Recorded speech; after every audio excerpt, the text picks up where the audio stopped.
Bueno, vamos a hablar de la búsqueda de la felicidad. No sé, el hombre y la mujer, porque todos aspiramos a la felicidad, ¿no? Pero la sociedad nos presenta cada vez más alternativas y, sin embargo, parece que cada vez es más difícil conseguir la felicidad. A mí me sorprendían las estadísticas estas de hace un mes que salieron del suicidio en jóvenes, ¿no? Que estamos fallando en la mirada, ¿no? En donde sí, efectivamente, yo creo que has dado en el clavo, Pilar. Porque la felicidad la buscamos todos, yo creo que da igual que seamos hombres, mujeres, creyentes, no creyentes, nuestra meta es la felicidad. Pero realmente hay que mirar a ver en qué pared tenemos la escalera apoyada, ¿no?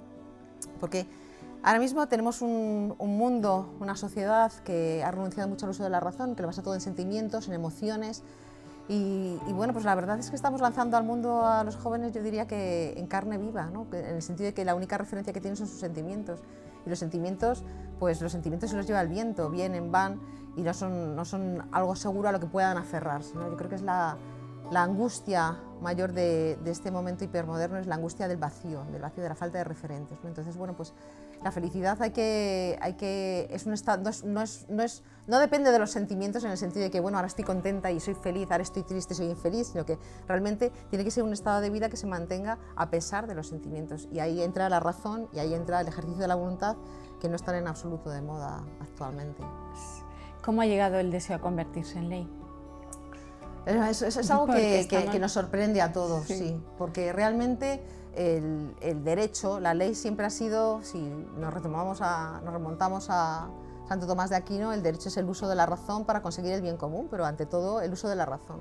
Entonces estamos viviendo un momento en el que históricamente hay una renuncia hacia todo lo que implica la civilización occidental, y la civilización occidental implica, entre otras cosas, el uso de la razón, ¿no? Desde los inicios grecolatinos, ¿no? Con Platón, con Aristóteles, recordemos a Kant y Descartes, ¿no? Pienso, luego existo, pues ahora siento, luego existo, atrévete a pensar, atrévete a sentir. De manera que los sentimientos han ido suplantando a la razón, y lo más sorprendente, efectivamente, como tú dices, es que se han infundido en la ley, o sea, se han sumergido dentro de la ley. El legislador los ha aceptado como una base de la razón, de manera que ahora mismo el derecho no es la búsqueda de la razón, sino que mi deseo es la ley, lo que yo deseo es la ley. Y se tratan de transformar los deseos en derechos, ¿no? Deseo o no deseo tener un hijo, derecho al aborto, deseo deshacerme de un discapacitado, derecho a la eutanasia. Entonces, bueno, pues realmente digamos que la confusión se ha imprimido en la ley, y cuando la ley se separa de la razón y por lo tanto también de la ciencia, pues se da lugar a enunciados disfuncionales, y yo diría que anacrónicos, porque van en contra de la ciencia, que la ciencia siempre es un progreso. Es curioso porque como hagamos caso a toda la cantidad de deseos, vamos a terminar con multitud de leyes. Efectivamente. Que ya se está produciendo. Claro, ya se está produciendo, exactamente. Es que además, como tú muy bien has dicho, ya no es el derecho ya no es buscar el bien común, sino es el buscar el bien singular. Se ha singularizado también, ¿no? Situaciones muy concretas. Con las políticas identitarias lo vemos muy bien, ¿no? En vez del bien común generalizado sin distinción de raza ni sexo, sin embargo las políticas identitarias van a beneficiar a determinado sexo. Parece que ahora, si beneficiamos a las mujeres, discriminamos a los hombres, o más bien se beneficia a las mujeres discriminando a los hombres, se beneficia a ciertas razas discriminando a los blancos, se beneficia a los homosexuales discriminando a los heterosexuales. Y esto no debería ser así, ¿no? Debería ser un bien común generalizado, sea cual sea nuestra tendencia, pensamiento, sexualidad, etcétera, etcétera. Sí, es que el concepto del bien común está muy distorsionado, ¿no? Parece como que es la suma del bien de cada uno. Sí, efectivamente. Estamos tan individualizados, nos hemos convertido en seres tan atomizados, que somos nosotros la referencia de nuestra propia vida. Entonces, efectivamente, cada uno exige sus propios derechos y tendría que tener un ordenamiento jurídico ad hoc para cada persona. Esto no encaja mucho con lo que hemos vivido en la historia, ¿no? Los ideales nobles, la nobleza de espíritu, el buscar el bien de los demás, porque realmente todas esas gestas que luego las ven en una película y parecen maravillosas, siempre iban enfocadas hacia los demás, ¿no? Entonces, ¿dónde se ha quedado esos ideales? ¿Somos más libres? Porque muchas de ellas estaban relacionadas directamente con la libertad. El concepto de libertad. ¿Somos más libres que hace un siglo? ¿O cómo?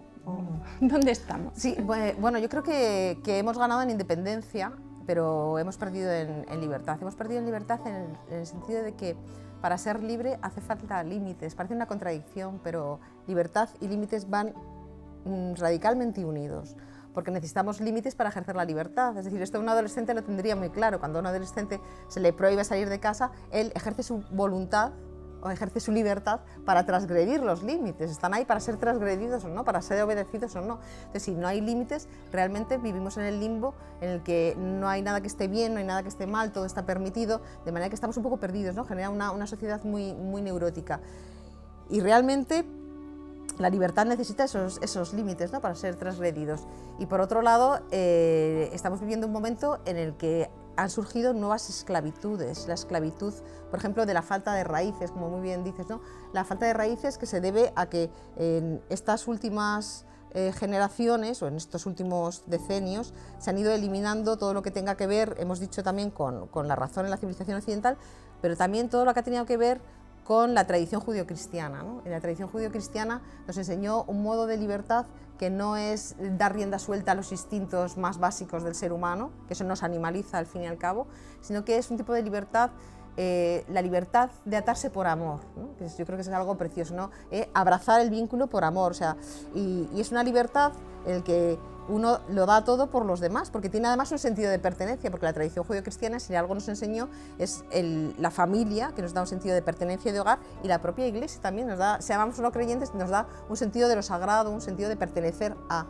De manera que, bueno, pues había motivos para dar la vida por algo, porque pertenecías a algo, ¿no? A una civilización, a la civilización occidental, o pertenecías a una familia, o pertenecías a una iglesia, entonces había motivos, pero ahora mismo nos hemos desarrollado muy individualizados, sobre todo desde la Revolución del 68, muy atomizados, y ya no hay motivo para dar la vida por nadie que no sea por uno mismo, ¿no? Hemos cambiado a Dios, nuestras creencias de la tradición judio-cristiana, las hemos cambiado por nosotros mismos, estamos cayendo en la idolatría del yo, y eso es muy autodestructivo, y al final conduce a la esclavitud de la búsqueda constante de la felicidad que nunca se encuentra.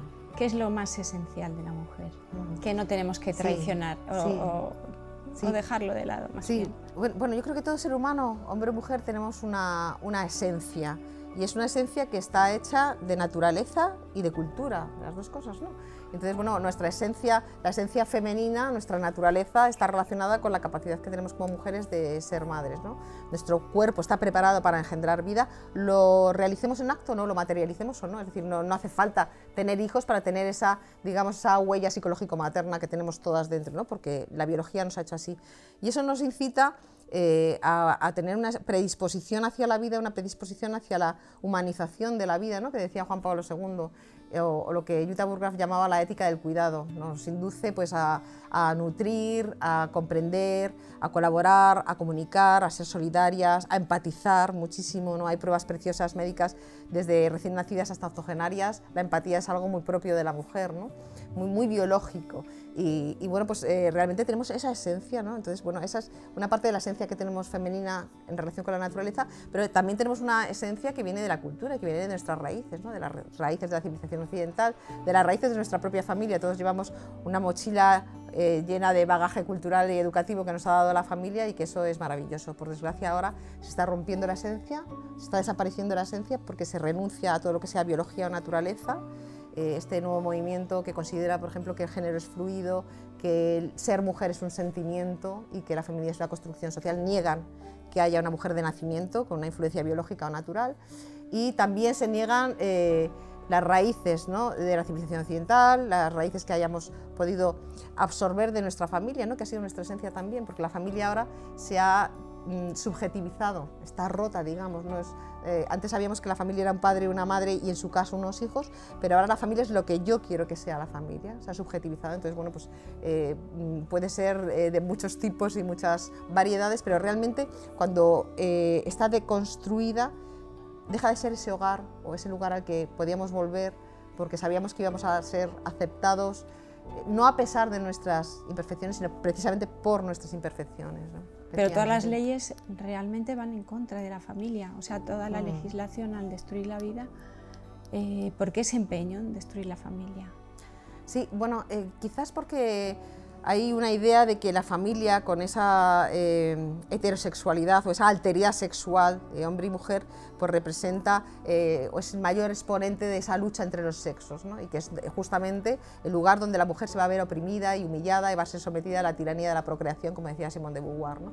Es ignorar realmente lo que es la familia. La familia es el lugar de mayor libertad del mundo, ¿no? Decía Chesterton que en tu familia es justamente donde puedes sentarte en la alfombra a comer con las manos, ¿no? No lo puedes hacer en ningún otro sitio. Y es una realidad, ¿no? Es precisamente la familia es el lugar donde te acogen de forma sorpresa o imprevista, ¿no? No se busca a la persona ideal o al hijo ideal, planificado, programado, que sea así, que sea rubio, que no me falle, que llene mis expectativas, que cumpla mis vacíos existenciales, que venga a traer... No, en la familia uno antes llegaba, era acogido y era una sorpresa, un don, y como tal don se consideraba que era un regalo, ¿no? Y no se tenía expectativas sobre los hijos, a los hijos se les respetaba la libertad, ¿no? Ahora se busca el hijo ideal, y si el hijo ideal falla, pues nos cuestionamos todo, ¿no? Y nos da una depresión o una neura, cuando antes, bueno, pues los hijos ideales no existen, ni antes ni ahora, los hijos no siempre fallan, no se puede poner expectativas en ellos, ¿no? En todo hijo que tiene predeterminado un destino, ese destino va a ser, digamos, infeliz, es decir, nuestros hijos no pueden ser esclavos de nuestros sueños o de nuestros ideales, sino que vienen a cumplir un proyecto propio de vida. Yo creo que eso es lo que se ha perdido, ¿no? Se ha perdido con esa pérdida de la improvisación, de la capacidad de acoger al niño como llegue, cuando llegue discapacitado, con carencias, con imperfecciones, eso se ha perdido, ¿no? Entonces, programar tanto la vida, planificar tanto la vida, buscar el hijo ideal, además de generarnos mucha neurosis, porque el hijo ideal no existe, pues realmente ha licuado lo que es el término familia, ¿no? Un hijo es aceptado en la medida en que llene mis expectativas, y no es aceptado si no las llena. Por lo tanto, para el propio hijo llega al mundo, digamos, ya con una carga, con una dominación, con una sensación de menoscabo de su autocomprensión moral, ¿no? Entonces, bueno, pues si hay una característica de las familias es la imperfección. Sí. Hay que intentar que sea sensata la imperfección, que no se pase demasiado. Pero yo creo que la imperfección es una de las características más maravillosas de la familia. Esto que estás comentando ahora quizás pueda ser el origen de tanto descontento, ¿no? Que se habla ahora de la preocupación que hay. Pues bueno, no solamente es el tema de intento de suicidio, sino todas las enfermedades que están viniendo, ¿no? De anorexia, bulimia, o sea, esto que nos está metiendo en la sociedad, ¿no? De modelos, de otro tipo de modelos que no llegan, no satisfacen. Sí, claro, es que Pilar, el modelo autorreferencial, cuando la referencia soy yo mismo, realmente eso nunca satisface, ¿no? Digamos que podemos tener necesidades, las necesidades siempre son limitadas y se pueden satisfacer. O sea, tengo la necesidad de comprar comida porque tengo hambre, pues se puede satisfacer, digamos, ¿no? Son necesidades limitadas, gracias a Dios. Pero los deseos son ilimitados y son insusceptibles de ser satisfechos. Porque ahora mismo, además, con la sociedad que tenemos tan tecnologizada, con la sociedad que tenemos tan consumista, queremos todo, lo queremos ya y lo queremos nuevo. De manera que el deseo nunca acaba. El deseo además es muy autorreferencial. El deseo, como decía Bauman en su obra El amor líquido, el deseo es centrípeto, es muy destructivo, mientras que el amor libera, el amor es muy centrífugo, ¿no? Y el deseo además es muy inmaduro. Alguien que desea constantemente lo nuevo y que desea algo constantemente ya, y no puede esperar y tener empatía y tener un autocontrol, eso es un síntoma de inmadurez. Y además el deseo tiene un rasgo nihilista, que es siempre vamos de una cosa en otra o de una persona en otra sin encontrar nunca la satisfacción. Yo leí un libro de Concepción Arenal, La mujer del porvenir, sí, que a mí me gustó mucho por destacar el cuidado. O sea, sí, es una mujer que acaba, pero lo digo por el movimiento feminista, que parece que nunca ha hecho nada a la mujer. Es una persona que destaca todos los valores de la esencia femenina, habiendo sido ella estudiado Derecho disfrazada de hombre porque no tenía otra opción, ¿no? Sí. Y entonces, no sé, me gustó el que decía que en esa época, dentro de la familia, la mujer era lo principal de la familia, ¿no? De la casa. Entonces, ¿cómo podemos venderles todas las feministas que nos quieren quitar la maternidad y nos quieren sacar de la familia? Sí. Bueno, yo creo que la mujer era en época de Concepción Arenal el centro de la familia, pero yo creo que seguimos siendo el centro de la familia.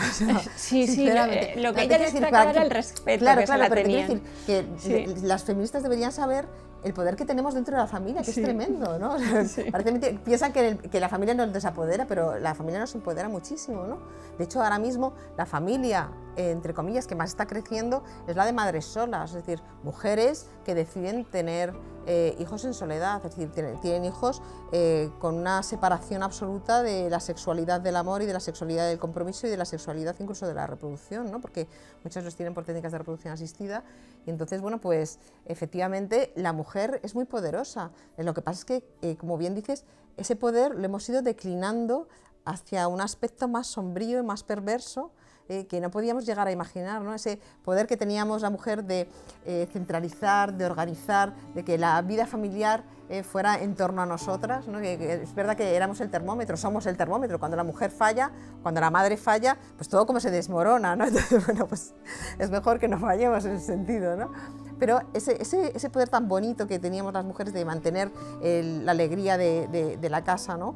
Aunque trabajamos fuera y aunque estamos multiempleadas y aunque estamos agotadas, pues bueno, esa función tan bonita se ha oscurecido mucho, ¿no? Porque efectivamente la mujer ahora, en esa reivindicación de autonomía y de independencia radical respecto del hombre, se ha quedado muy sola, y se ha quedado muy sola incluso para tener hijos, ¿no? Entonces, bueno, pues al final la soledad genera una sensación de, a lo mejor, de mucho éxito profesional, has conseguido el éxito profesional, pero luego de una intranquilidad o insatisfacción interna, ¿no? Hay muchas psiquiatras que hablan de la tristeza de la mujer de éxito, que son mujeres que lo han hecho todo, lo han conseguido todo profesionalmente, pero que tienen, como dice Mariolina Chigliotti, sangran por dentro. Es como una sensación de que se han perdido algo, y efectivamente se han perdido algo, ¿no? El desarrollo de esa posibilidad de tener una familia que nos da tanto y que nos comprende tanto, y que al final, bueno, pues una familia estructurada con un hombre que realmente intervenga en el hogar, se implique en la crianza de los hijos, en el cuidado en general de la familia, pues nos quita muchísimo peso de encima, ¿no? Yo pienso, una madre sola tiene que ser terrible, ¿no? La ley, además, precisamente, por ejemplo, con la ley del aborto, ha liberado al hombre de toda responsabilidad. Al declinar la única responsabilidad en la mujer de la decisión, le liberan, ¿no? Estarán contentos. Sí. No. Es muy triste. El aborto realmente es un tema que se habla poco, pero es un tema, se habla poco, es como tabú, ¿no? Se habla dentro de la salud reproductiva, que de salud no tiene nada, porque realmente es un tema que destroza a la mujer, ¿no? Se habla muy poco del daño profundo que genera en la mujer. O sea, el aborto es una fractura irrebasable, yo diría, que nos rebasa a las mujeres, ¿no? En el corazón de la feminidad. Y además, si la mujer supiera que cuando no se trata ya de salvar una vida o no salvar una vida, se trata de salvarte a ti misma. Es decir, cuando tú decides seguir adelante con esa vida, te estás salvando a ti misma. Es ese enano el que te va a salvar a ti, porque te va a cambiar la vida, lo va a transformar, ¿no? Y además, el tener un hijo, o más bien el no tenerlo, es muy retrógrado, es muy inmovilista ahora mismo, ¿no? Porque traer un hijo al mundo es transformar el mundo. El mundo no vuelve a ser el mismo cada vez que generamos una vida. Digamos que es como una nueva primavera en cada rostro infantil. Es una innovación mucho mayor que cualquier innovación tecnológica. O sea, estamos transformando el mundo cada vez que traemos una criatura, y eso es maravilloso, ¿no? Entonces yo creo que lo inmovilista, lo quietista, lo conservador, lo retrógrado es el aborto. Digo, vamos a dejar el mundo como está, vamos a dejarlo así, que para el 2025 Naciones Unidas dice que vamos a ser el país más envejecido del mundo. O sea, que algo habrá que hacer, ¿no? Aquí las mujeres estamos muy empoderadas y muy preocupadas por la ecología y muy preocupadas por el planeta Tierra, pero el planeta Tierra necesita de criaturas que lo renueven, que traigan aire fresco y que, en fin, que... Además, no hay nada más perfecto que una vida humana nueva. Efectivamente, nada más perfecto y nada más natural, ¿no? ¿Qué ha pasado? ¿Cuál ha sido la evolución del feminismo para que los primeros derechos de la mujer, que sí que iban, además defendían a las mujeres la parte maternal, porque reivindicaban horas para dar de lactancia para sus hijos y todo, simplemente ha terminado en otra cosa que no tiene nada que ver con el feminismo? Sí. Pues sí, ha sido una evolución imprevisible, porque el feminismo, a medida que ha ido avanzando, evolucionando, nos ha ido desfeminizando, curiosamente, ¿no? Efectivamente, cuando tú hablas de Concepción Arenal, es una representante que a mí me apasiona, Concepción Arenal, por lo que dices, que iba disfrazada de hombre, sí. y me encanta porque vemos como Concepción transformaba los problemas en retos, ¿no? Ahora que este feminismo que vimos el 8 de marzo es tan quejica, que se mira tanto el ombligo, que es tan antipático, ¿no? Pero vemos a Concepción Arenal, que la pobre no podía ir a la universidad porque había una ley que lo prohibía, y sin embargo utilizó su inteligencia, ¿no? Sí. Utilizó la inteligencia y su valentía al fin y al cabo para ir a la universidad. Y me encanta lo que has comentado de Concepción Arenal, porque su marido la conoció en la universidad disfrazada de hombre, ¿no? Entonces debía ser muy atractivo para haberle llamado la atención, incluso disfrazada de hombre, ¿no? Sí, que era abogado él también, ¿no? Sí. Pero ese feminismo tan puro de Concepción Arenal, que luego siguió Emilia Pardo Bazán y Clara Campoamor también, al fin y al cabo, ¿no? Pues fue un feminismo que efectivamente exigía algo muy justo, que es la igualdad en derechos y deberes, ¿no? La igualdad en derechos y obligaciones del hombre y la mujer, el derecho al voto, la educación que tiene muchísima importancia, ¿no? Para liberarnos efectivamente de esas cadenas biológicas y sociales. Pero luego ese feminismo se fue tergiversando porque la mujer, o un grupo de mujeres más bien, empezó a desear además también una igualdad con el hombre en el ámbito reproductivo y biológico. Es decir, quiso ser igual al hombre en el sentido de no tener que tener hijos. Identificaron la procreación, identificaron la maternidad como algo que las subyuga, que las esclaviza, que las tiraniza, y por lo tanto empezaron a renunciar a ello, ¿no? Y en la Revolución del 68, pues con la instauración generalizada del aborto y la anticoncepción, pues efectivamente la mujer consiguió la igualdad también en el ámbito reproductivo y biológico. El siguiente paso ha sido un paso más agresivo incluso, con las políticas identitarias actuales, porque realmente la mujer no ya considera que el hombre es un opresor, sino que considera realmente que ahora mismo el hombre tiene que pagar por todo ese pasado de esclavitud, de subyugación, ¿no? Entonces, bueno, pues se crea ese concepto espantoso y destructivo que es de la masculinidad tóxica, que está creando muchísimo mal ambiente en general y también en las familias, ¿no? Cuando ese concepto entra dentro del ámbito familiar, pues crea mucha ruptura, porque a veces en el matrimonio y en la propia familia hacemos cosas por el otro que pueden parecer machistas o pueden parecer de una masculinidad anticuada, pero que es pura manifestación de amor, ¿no? O sea, en fin, yo llego agotada de trabajar después de un día entero de dar clase en la universidad y me apetece hacer la cena a mi marido, o no me apetece, pero la hago por amor porque sé que le va a hacer ilusión, y bueno, se puede ver desde fuera como machismo, ¿no?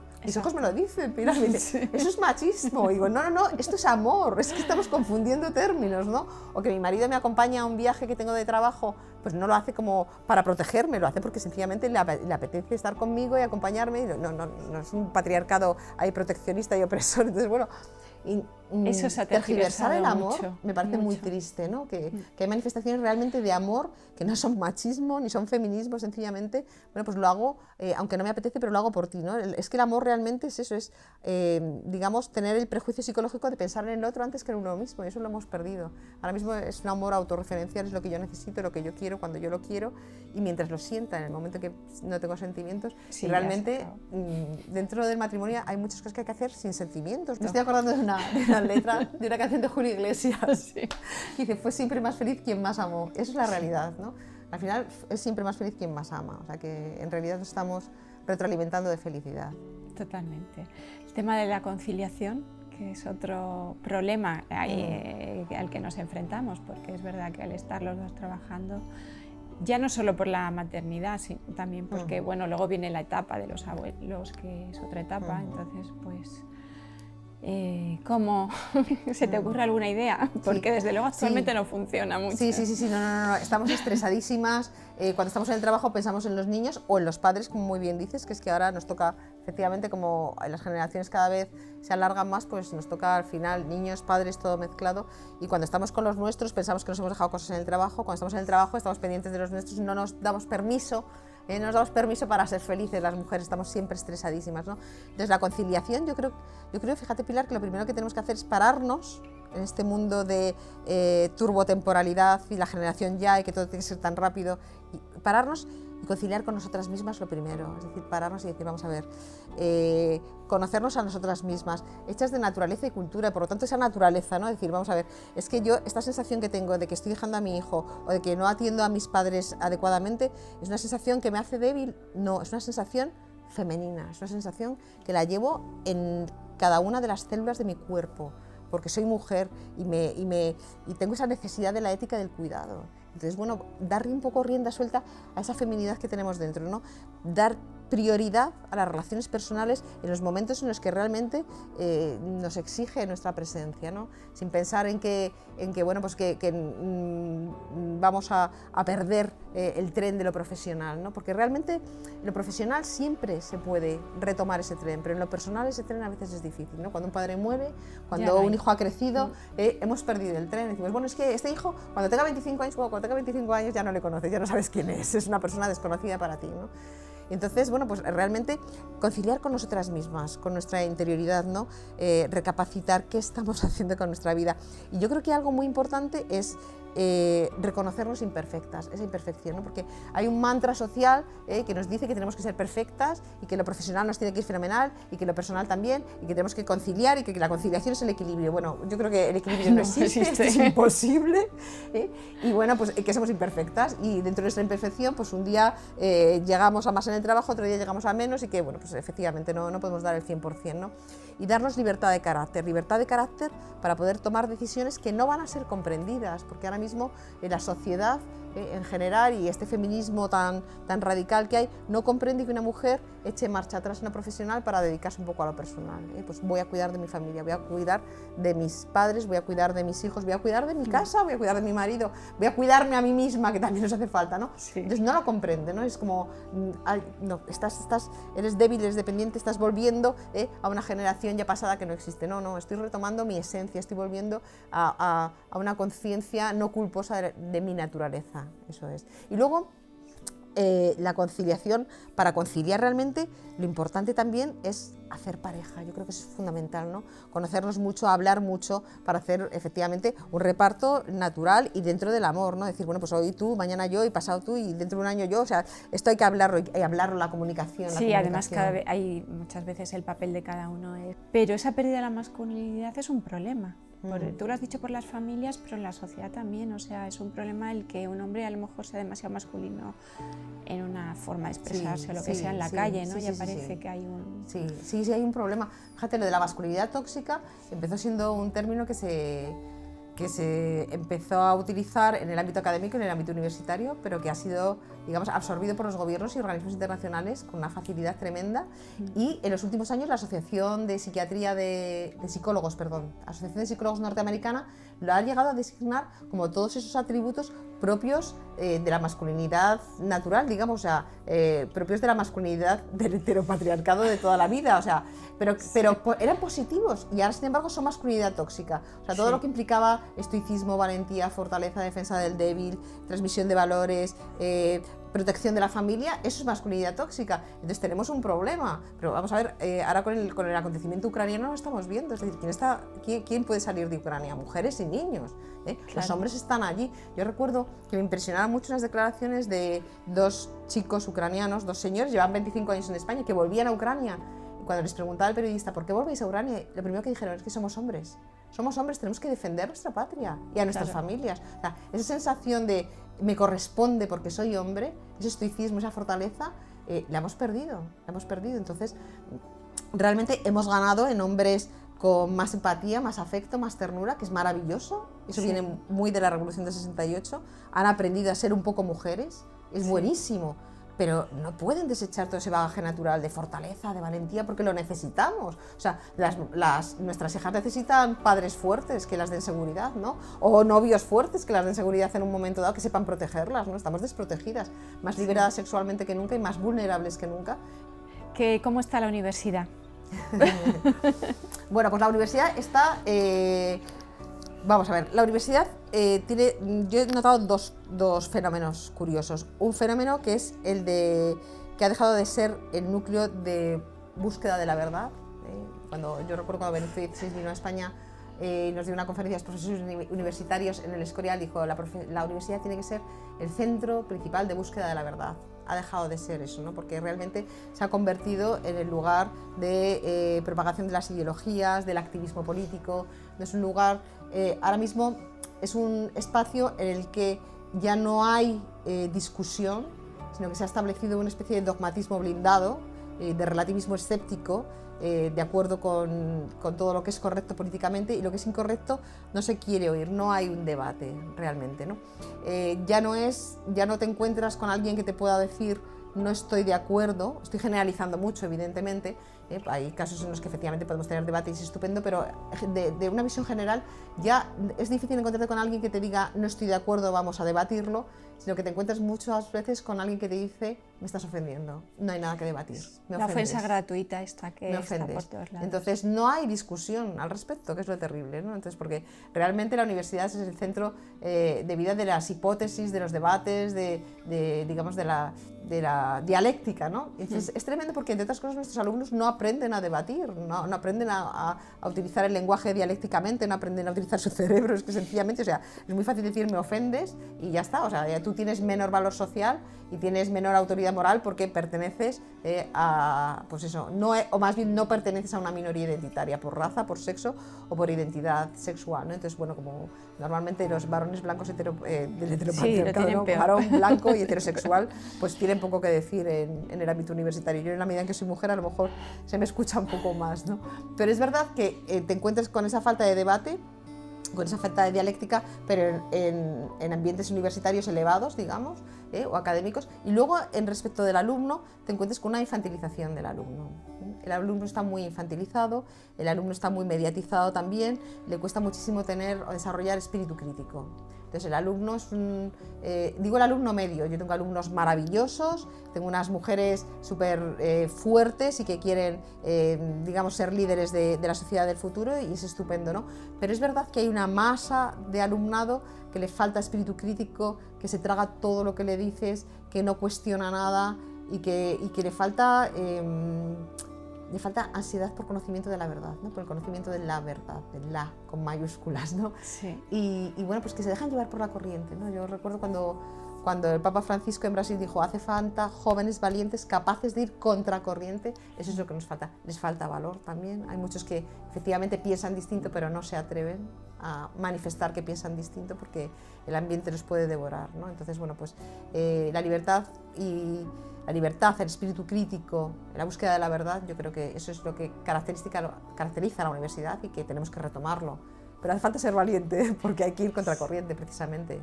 Lo que es paradójico es que en un momento en el que estamos con las redes, con internet, o sea, me refiero a la búsqueda de la verdad que comentas, que está tan denostada, que el que quiere buscarla lo tiene más fácil que nunca. Porque puedes tener un profesor con cierta ideología, pero tú puedes buscar información, documentarte, o sea, lo tienen todo a un golpe de clic para muchas cosas, pero para cuestionarse y preguntarse no... ¿Por qué han llegado a ese grado de no sé, no querría llamar sometimiento, pero...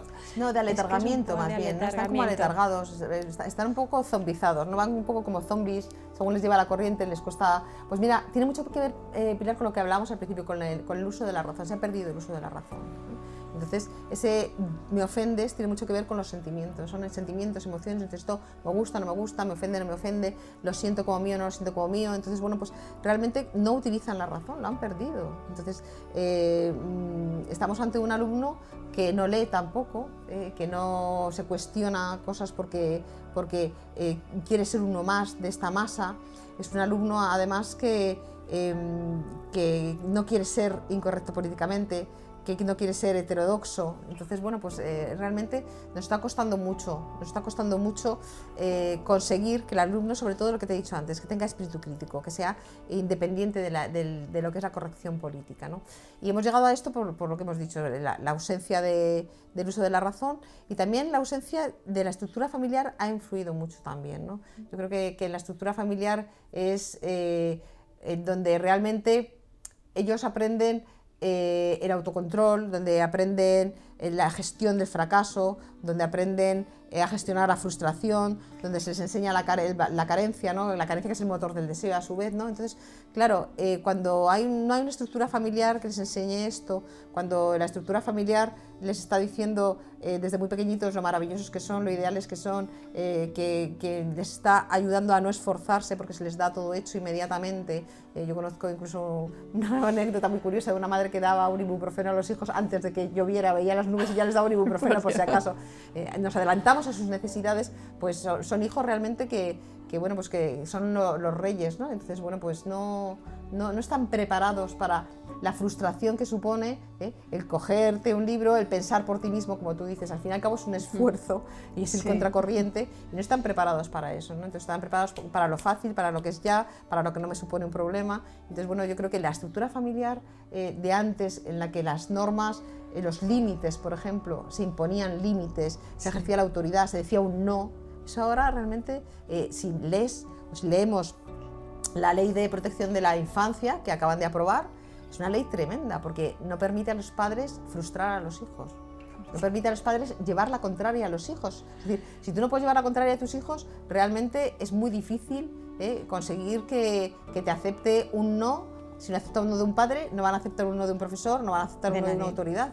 Han desaparecido los dualismos, ¿no? Entre el bien y el mal, entre el hombre y la mujer, entre Dios y el ser humano, y entre el animal y el hombre, ¿no? Ahora parece que los derechos fundamentales de los animales. Entonces, bueno, ellos necesitan esos límites, necesitan esos dualismos para saber esto está bien, esto está mal, y que luego hagan lo que quieran, que luego ejerzan su libertad, ¿no? Libre albedrío, bueno, pues ya rompe todos los límites, ¿no? Que efectivamente es su libertad, ¿no? Una vez que tiene cierta edad ya eso es lo maravilloso del ser humano, que es libre. ¿Qué les dirías a las chicas universitarias que tienes ahora? Bueno, seguro que a ellas las has dicho muchas cosas, pero para que el resto también te oiga. Sí, bueno, les diría sobre todo que sean ellas mismas, que tienen ahora mismo un poder maravilloso, ¿no? El poder femenino ahora mismo es algo impresionante, pero que sepan utilizar ese poder para hacer el bien, ¿no? Porque nos hemos vuelto muy poderosas, estamos muy empoderadas, pero ese poder puede volverse muy destructivo, ¿no? Destructivo hacia lo que tenemos alrededor y al final destructivo hacia nosotras mismas, ¿no? De hecho, el aborto es una manifestación de esa destrucción, ¿no? La falta de un padre, por ejemplo, al tener un hijo, es otra manifestación de ese poder femenino, ¿no? Entonces, bueno, pues que sean ellas mismas, pero que utilicen ese poder que nos está dando la sociedad, que nos lo está dando digamos, en raciones muy elevadas para hacer el bien, y que admita dentro de su vida profesional y personal, que admita al hombre, que admita la masculinidad, porque se va a sentir enriquecida. Es muy bueno que las mujeres seamos un poco masculinas, nos masculinicemos un poco. Yo creo que nos hemos masculinizado bastante desde Concepción Arenal, que se disfraza de hombres. Yo creo que hemos aprendido a ser fuertes, estoicas, competitivas, objetivas, porque nos tuvimos que sumergir en un mundo profesional que era un mundo masculino, ¿no? Y yo creo que nos hemos hecho masculinas. Yo creo que los hombres también, dentro de esa masculinidad, es bueno que se feminicen un poco. Se feminizaron también con la Revolución del 68, más empáticos, más tiernos, y eso es bueno, ¿no? Pero ese equilibrio, ¿no? Sin perder las raíces. Soy mujer, tengo mi naturaleza, enriquecerme con lo masculino, con el hombre, y eso es lo que le diría a ellas, ¿no? Enriqueceros con los hombres, y los hombres se tienen que enriquecer también con las mujeres, ¿no? Entonces, bueno, esa relación sinérgica, simbiótica, maravillosa, que nos puede conducir a la armonía y no a una guerra de sexos, que lo que conduce es al conflicto, al desencanto, a la frustración y al final, pues, en fin, a la falta de felicidad, que es como habíamos empezado la entrevista, ¿no? Con la felicidad. Exacto, la esperanza. Muy bien, pues muchas gracias, María. Gracias a ti, siempre.